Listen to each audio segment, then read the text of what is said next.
Fabulous people, welcome to part 2 of how to plan a Puglia trip you'll never forget.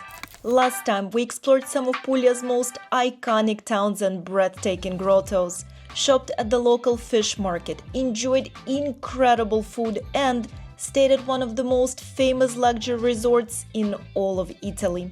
And today we're heading deeper into the Puglian countryside to experience some of the world's best burrata. Stay at one of the most romantic Masserias that most travelers don't even know exists. Learn how to make traditional Orecchiette because when in Puglia.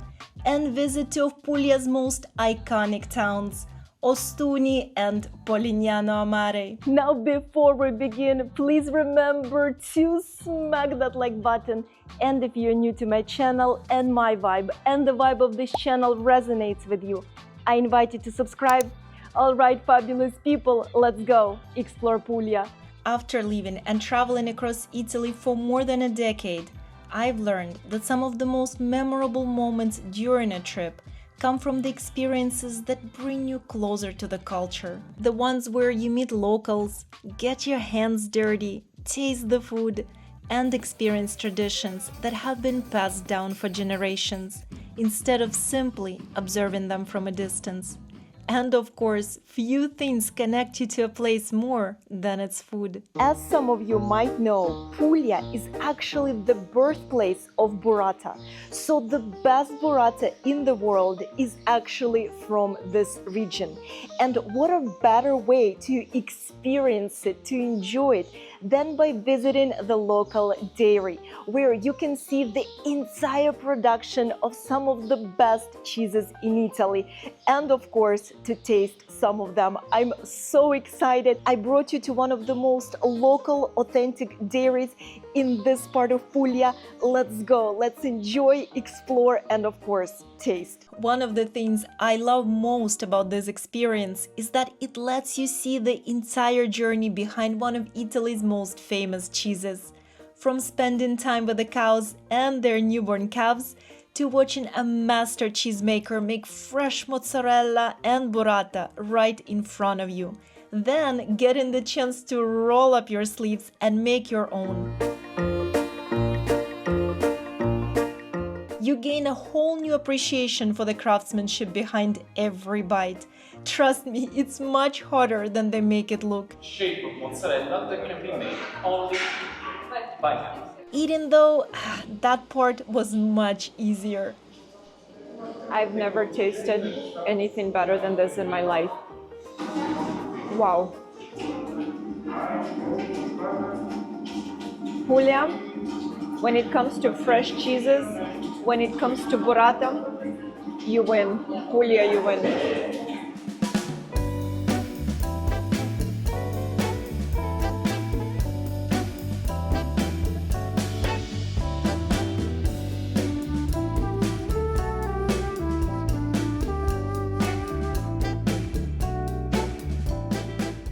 After such a delicious start to the day, it was time to visit one of Puglia's most iconic towns, Ostuni. Whenever clients reach out to us to organize their trips to Puglia, almost every single one asks to include Ostuni in their itinerary, and for good reason. Known as the White City, Ostuni sits high on the hill overlooking endless olive groves and the Adriatic Sea in the distance. It's the kind of place where every turn reveals another beautiful little street, staircase, or hidden piazza, making it the perfect town to slow down, wander, and simply enjoy getting lost. You've probably noticed that the historic center of Ostuni is built like a maze, and it is primarily done for two reasons. Number one, of course, in ancient times, it was done on purpose to confuse invaders when they enter the town. And number two, to create this nice shade and airflow. Trust me, it feels so nice during the hot Italian summers. And of course, after all that walking, reward yourself with a refreshing drink at one of the many cafes scattered throughout the historic center. I believe that sometimes sitting in a beautiful piazza with nowhere else to be is just as memorable as the sightseeing itself.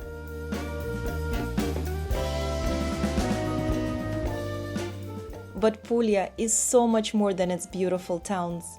Some of the most memorable experiences here happen deep in the countryside. So today we're checking into one of the most romantic Masseria in the region, where slowing down isn't just encouraged, it's part of the experience. Tucked away among centuries-old olive groves, Masseria Le Torri is a beautifully restored historic masseria that took its owners 8 years to bring back to life. The original vaulted ceilings, exposed stone walls, and carefully preserved details make it feel like you're stepping into Puglia's past. All right, fabulous. Let me show you what it's like staying in a traditional Puglian masseria. Come on into our room. I'm so excited to give you this quick tour and just give you a small taste of what it's like staying in one of these rooms. We absolutely love booking this property for the clients of my travel agency who are craving this romantic escape into the countryside. And the reason why I love specifically this property so much is because of its history. It actually dates all the way back to the 17th century. It used to be first a monastery, then it used to be a farmhouse, and now every single room has been transformed into this elegant accommodations, but of course it preserved its character, a true Pugliese character. And one of my absolute favorite features of this room is this safe. And it is, I think, such a perfect representation of how past and present coexist together. Because here you have a modern safe inside an old storage box. Beautiful. And I also want to show you this linen because the first time I saw it, I said, this is just absolutely gorgeous. And as you guys can tell, the bed is perfectly done because I didn't even allow Pierre to sit on it. I said, wait a minute, I have to show it first to the fabulous community, and then you can sit on it, you can lay on it, you can take a nap, but first things first. Now, I know some of you are going to ask, Anastasia, what about air conditioning? Do they have aircon? I know it's important, and I have great news for you because they do, fabulous people. They do have an aircon, but it is so perfectly blended into the atmosphere because it is not just sticking out in a box, it is literally built into the walls. How beautiful. All right, and now I have to show you the bathroom, my absolute favorite part of the entire space. Come on in. So here, of course, you have these two beautiful sinks. So for those of you who do not like to share their sink with a significant other, like myself, this is absolutely perfect. Pierre is making face right now behind the camera. Well, it's because I travel with the whole pharmacy, guys, with the whole Sephora. So once I unload everything, there is never space for Pierre. And then, of course, you have this beautiful shower. Look how spacious it is. It's very spacious, very big. If you get tired, you can even rest here. This is truly a lot of space. But my absolute favorite part is right here. This stunning bathtub. How beautiful, guys.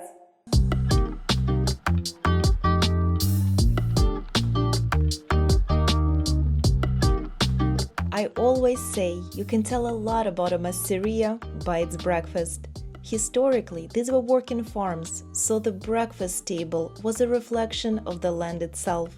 With homemade pastries, local cheeses, seasonal fruit, olive oil, and so many incredible products from the surrounding area. So guys, just so you know, Silvana, the owner, she wakes up at 5 in the morning and she comes here and she prepares herself all these things.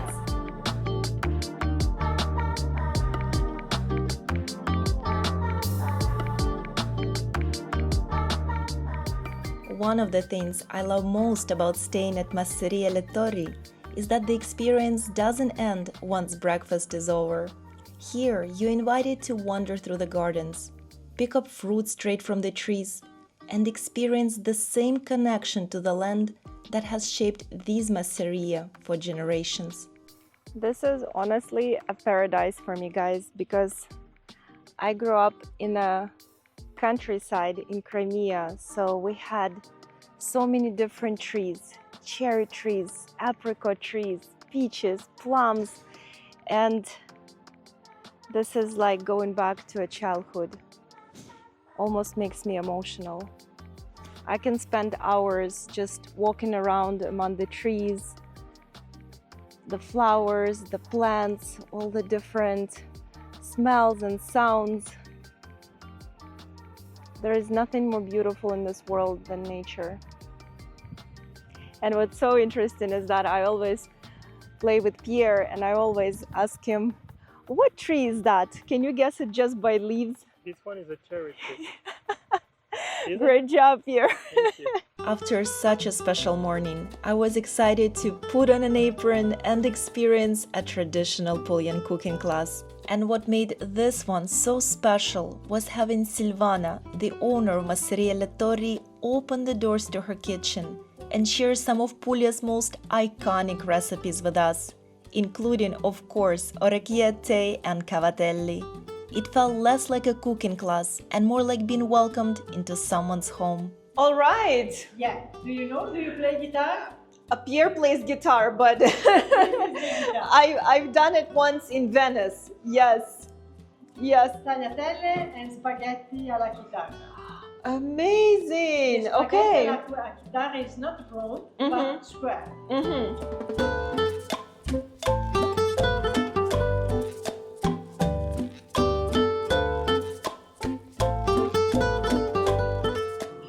Well, the only difference is that yours You eat from the middle and you go outside. and you go outside. Middle, outside. You push and you turn. And this is the cavatello. Ah, okay, because I created It's like Orecchiette. it's similar to dumpling. And you use the free finger. You push and you turn. This is capunto. Capunto. Is similar to macaroni.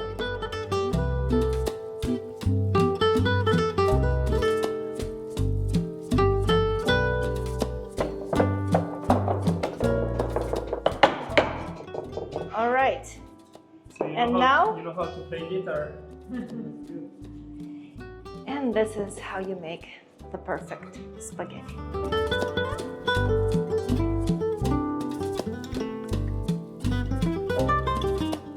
And of course, no stay at a traditional Masseria would be complete without ending the day around the dinner table. One of my favorite things about places like this is that dinner isn't just another meal. It's another opportunity to experience the incredible flavors, recipes, and hospitality that make Puglia so special.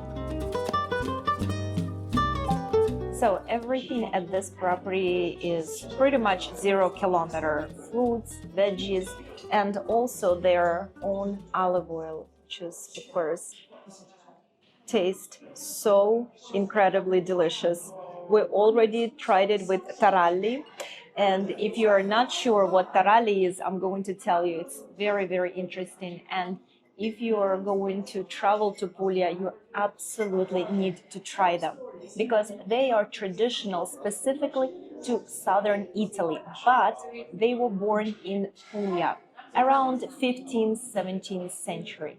And how they were born is, of course, as most of the food, it was poor food because people used ingredients that they had at this time on hand. So it was olive oil, white wine, which is very interesting, flour and salt. So they used to make taralli and they could preserve them for a very, very long time.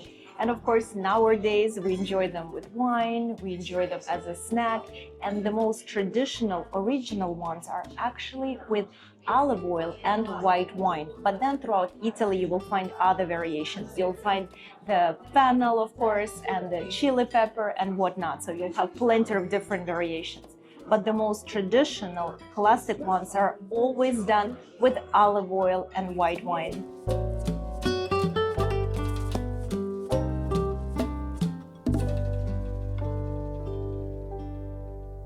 And if you're planning a trip to Puglia and starting to feel overwhelmed by endless hotel options, conflicting online advice, transportation logistics, and trying to figure out what's actually worth adding to your itinerary, this is exactly where working with a bespoke travel agency, the right bespoke travel agency, makes all the difference. At Fabulous Vita, we design curated journeys across Italy, managing every element of the trip, from handpicked accommodations and private transportation to curated tours, unique experiences, restaurant reservations, and full on-trip concierge, so your journey unfolds exactly as it should, seamless, beautifully paced, and truly unforgettable from the moment you arrive.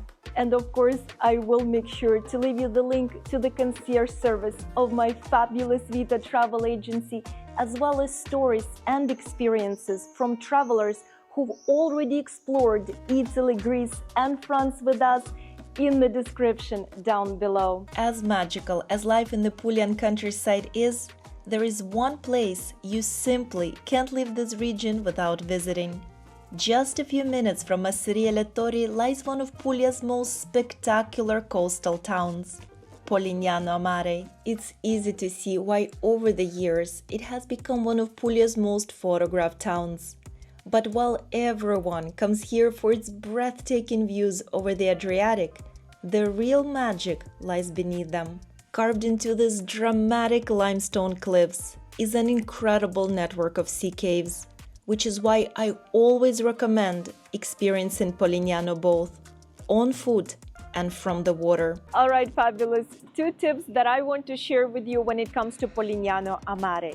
Number 1, make sure to arrive early, and not because of the crowds, even though of course crowds are a big factor, but because of the parking. If you travel throughout Puglia, you will find very quickly that Polignano a Mare is one of the most difficult towns to find a parking spot in.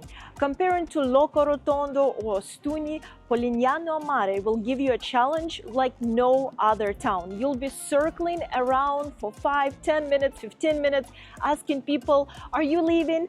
Is this parking spot available? Because trust me, parking here is quite challenging. So make sure to arrive early in advance.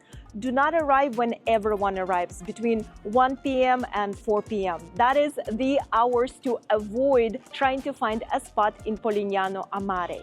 And number 2, what I strongly recommend, especially if you have a car, is to make a local masseria like the one that I shared with you, your home base for exploring Polignano a Mare. You'll have the best of both worlds.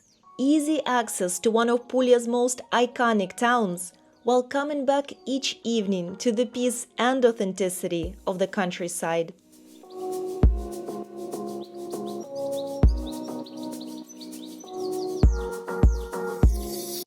Now, in the final part of this Puglia series, we're heading all the way down to the Salento region, where I'll show you why so many Italians consider it one of the most special parts of Puglia. I'll share why Lecce has become one of my favorite cities in southern Italy, take you inside a traditional fun countryside cooking class, enjoy one of my favorite wine tastings in all of Italy, paired with an incredible homemade lunch, and spend the day at one of Puglia's most breathtaking beaches, often referred to as the Maldives of Salento, for its impossibly turquoise, crystal clear water. If you're planning a trip to Puglia, you won't want to miss the final part of the series, so make sure to subscribe and I'll see you there.